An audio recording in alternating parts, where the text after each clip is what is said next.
Hello बच्चों, आप सभी का अपने पाठशाला में स्वागत है। बच्चों, आज हम लोग अभ्यास 1C के शेष सवालों को हल करेंगे, जिसमें चौथा सवाल है खाली स्थान में बड़ा, बराबर या छोटा में से जो उपयुक्त हो भरिए। तो क में दिया है ऋण 4/7 और 6/13। तो बच्चों यहाँ दो परिमेय संख्याएं दी हुई हैं, जिसमें ऋण 4/7 ऋणात्मक परिमेय संख्या है और 6/13 धनात्मक परिमेय संख्या है। बच्चों, आप जानते हो कि ऋणात्मक परिमेय संख्या धनात्मक परिमेय संख्या से हमेशा छोटी होती है और धनात्मक परिमेय संख्या ऋणात्मक परिमेय संख्या से हमेशा बड़ी होती है। तो इसमें हमारा चिन्ह इस तरह से लग जाएगा, यानी 6/13 बड़ी परिमेय संख्या होगी ऋण 4/7 से। ख में दिया है ऋण 4/5 और ऋण 5/7।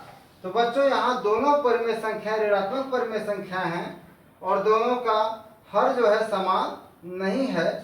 तो हम क्या करेंगे कि हम जो है यह बताने के लिए कौन बड़ा है कौन छोटा है, तो हम इसका AD और BC कर देंगे और जो बड़ी होगी वह परिमेय संख्या बड़ी हो जाएगी और जो छोटी होगी वह परिमेय संख्या छोटी हो जाएगी। तो चलो AD और BC करते हैं। तो AD करेंगे तो क्या होगा, 4 में 7 का गुणा करेंगे तो 4 सत्ते 28 हो गया। और यहाँ ऋण है, यहाँ धन है, तो ये ऋण हो गया।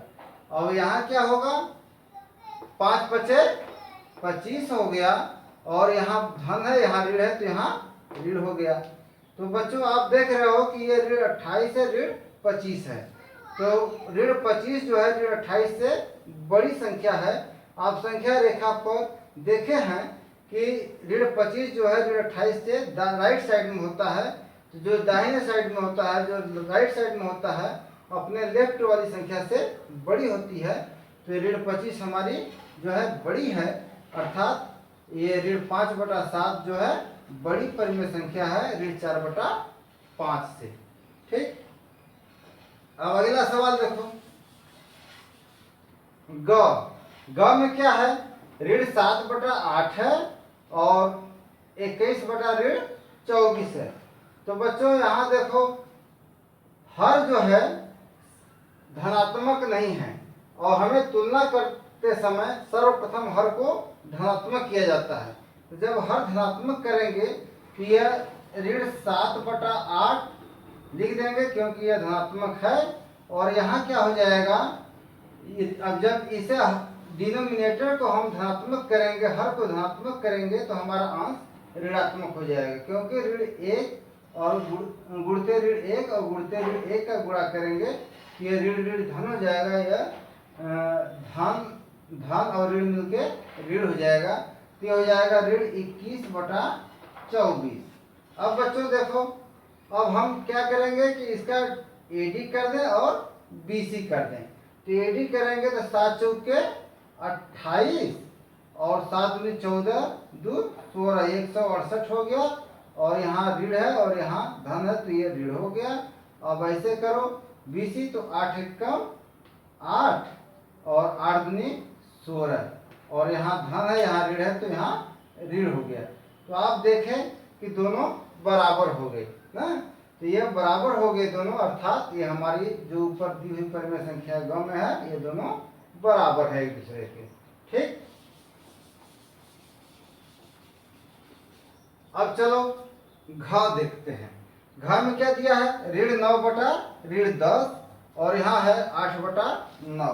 तो बच्चों यह ऋण 9/10 है, अर्थात ये दोनों क्या है, एक तरह से धनात्मक परिमेय संख्या ही है, क्योंकि ये यहाँ गुणते ऋण 1 कर देंगे और ऊपर भी गुणते ऋण 1 कर देंगे, तो ये 9/10 हो जाएगा। ये ऋण ऋण धन हो जाएगा, ये भी ऋण ऋण धन हो जाएगा। ऐसे भी ऋण में ऋण का अगर भाग देते हैं तो ये धन ही हो जाता है। तो ये जो है धनात्मक परिमेय संख्या है। और जब हम इसका AD और BC करेंगे तो आप देखोगे कि यह 9×9 81 प्राप्त हो गया। यहाँ लिख देते हैं 9×9 81 और 10×9 10×8 80। तो आप देख रहे हो कि 81 जो है 80 से बड़ी संख्या है। 81 वाला ये है, अर्थात ऋण 9/10 जो है बड़ी परिमेय संख्या है 8/9 से।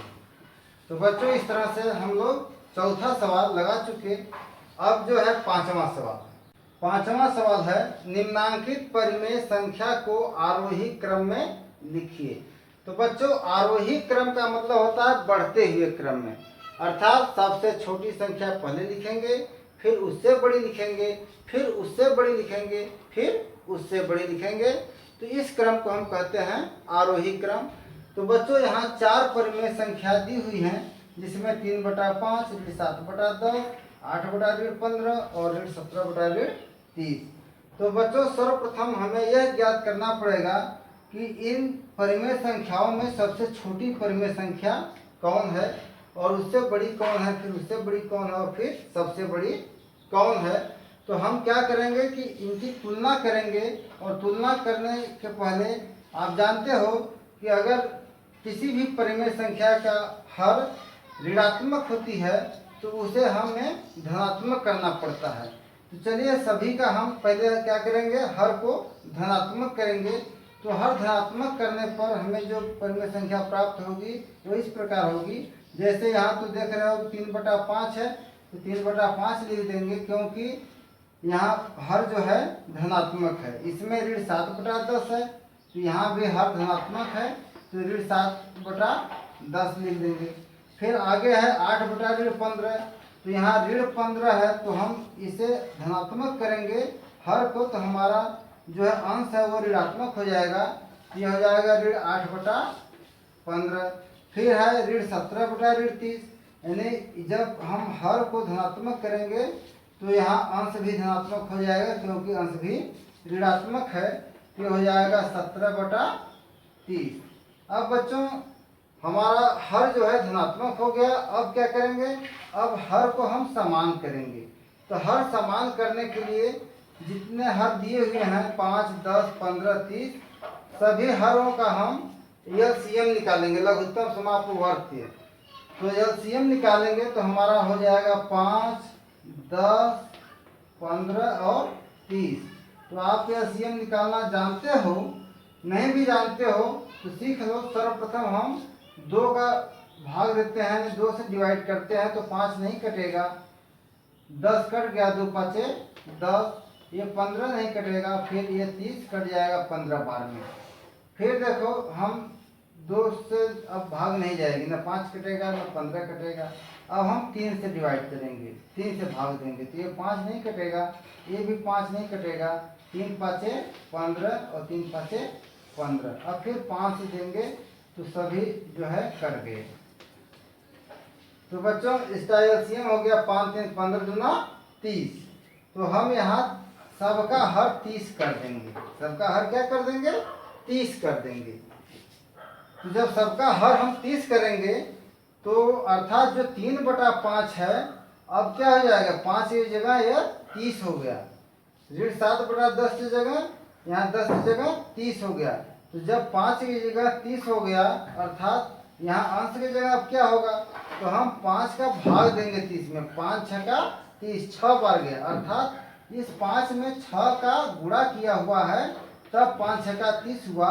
तो 6 का हम गुणा ऊपर भी करेंगे, यानी 3 में, तो 36 18। तो 3/5 का समतुल्य हो गया 18/30। ठीक, ये समझाने के लिए यहाँ लिखे थे, इसलिए हम मिटा दे रहे हैं। फिर देखो उसी तरह से 10 का भाग इसमें देंगे, 10 3 30, 3 बार गया, अर्थात इसमें 3 का गुणा हुआ है, तब जाकर के हर 30 हुआ। तो इसी 3 का गुणा हम ऊपर करेंगे, यानी 10 3 30, 3 आया, 3 का गुणा हम अंश में करेंगे, तो 7 3 21, ऋण 21 आ गया। ठीक, फिर हम उसी तरह हम 15 का भाग देंगे 30 में, तो 15 दूना 30, 2 बार गया, अर्थात इसमें 2 का गुणा हुआ है, तो उसी 2 का गुणा हम इस अंश में करेंगे ऋण 8 में, तो हमारा हो जाएगा 8 दूनी 16, यानी ऋण 16। फिर देखो 30 1 30, यानी 1 बार गया, इसी 1 का गुणा हम इस अंश में करेंगे, तो 17 1 17 आ गया। तो बच्चों अब देखो सबका हर 30 हो गया और अंश जो हो गए 18, ऋण 21, ऋण 16 और 17। तो अब इसमें आप जानते हो कि सबसे छोटी संख्या कौन सी है। यानी सबसे छोटी अंश किसकी है? तो सबसे छोटी अंश देख रहे हो कि ऋण 21 जो है सबसे छोटी है, संख्या रेखा पर यह सबसे बाएं होगी, ऋण 21। तो ऋण 21/30 किसका समतुल्य है? ऋण 7/10 का। अर्थात सबसे छोटी हमारी परिमेय संख्या हो जाएगी, सबसे छोटी परिमेय संख्या क्या हो जाएगी? ऋण 7/10, ऋण 7/10। अब इससे बड़ी संख्या तो ऐसे चिन्ह लगा दो। अब देखो ऋण 21 से बड़ी कौन संख्या है? ऋण 16, इससे बड़ी है ऋण 16। तो ऋण 16/30 किसका समतुल्य है? ऋण 8/15, ऋण 8/15 अर्थात 8/15। तो 8/15 हम लिख दिए। अब फिर 8/15, अब इससे बड़ी संख्या कौन सी होगी? तो अब इससे बड़ी संख्या कौन सी है? 17 है। तो 17/30 कौन सा है? ये है 17/30, अर्थात ये ऋण 17/30। ये हो जाएगा ऋण 17/30। अब इससे बड़ी कौन सी परिमेय संख्या होगी? तो इससे बड़ी परिमेय संख्या कौन सा बचा? 3/5 यानी 18/30। तो 3/5 ये हो गया 3/5। तो बच्चों इस तरह से आप देखें इस संख्याओं को आरोही क्रम में कैसे लिखते हैं। अब छठवां सवाल, निम्नांकित परिमेय संख्या को अवरोही क्रम में लिखिए। 4/7, ऋण 5/6, ऋण 3/12 और 11/24। बच्चों यहाँ परिमेय संख्याओं को अवरोही क्रम में लिखना है। अवरोही का मतलब होता है घटते क्रम, अर्थात सबसे बड़ी संख्या पहले लिखेंगे, फिर उससे छोटी लिखेंगे, फिर उससे छोटी, फिर सबसे छोटी। तो इस क्रम को हम कहते हैं अवरोही क्रम यानी घटते क्रम। तो यहाँ जिस तरह से हम आरोही क्रम में लिखे थे वही प्रोसेस यहाँ भी अपनाते हैं कि दी हुई परिमेय संख्या के हर को पहले क्या करते हैं? धनात्मक करते हैं। क्या करते हैं? धनात्मक करते हैं। तो धनात्मक करने पर हमारा क्या हो जाएगा? परिमेय संख्या 4/7, फिर ऋण 5/6 और यहाँ देखो ऋण 3/12 है, यह 3/12 हो जाएगा। फिर 11/24 है, तो यह हो जाएगा ऋण 11/24। यानी हर को धनात्मक करेंगे तो अंश ऋणात्मक हो जाएगा। अब बच्चों इसका हमें एलसीएम निकालना पड़ेगा। 7, 6, 12, 24 था। जो हमारी एलसीएम होगी वही जो है सभी परिमेय संख्याओं का हर हो जाएगा। तो एलसीएम जो है जब निकालेंगे 7, 6, 12 और 24 का, तो हम सबसे पहले 2 से भाग देते हैं। 7 नहीं कटेगा, 2 3 6, 2 6 12 और 12 बढ़ जाएगा, 24 कट जाएगा। फिर 2 का 7 नहीं कटेगा, 3 नहीं कटेगा, 2 3 6, 2 6 12। फिर 2 से 7 नहीं कटेगा, 3 नहीं कटेगा, 3 नहीं कटेगा, 2 3 6। अब 3 से देंगे तो 7 नहीं कटेगा, 3 कट गया एक बार में और फिर 7। तो हमारा एलसीएम कितना आ गया? तो हमारा एलसीएम आ गया 7 3 21 दूनी 42, 42 दूनी 84, 84 दूना 168। तो हमारा एलसीएम हो गया 168। तो हम यहाँ लिख देंगे 168। अब 168 में हम 7 का भाग देंगे तो कितना आएगा? देखो 7 दूनी 14, 2 बचा, 7 चौके 28 में 24 आया।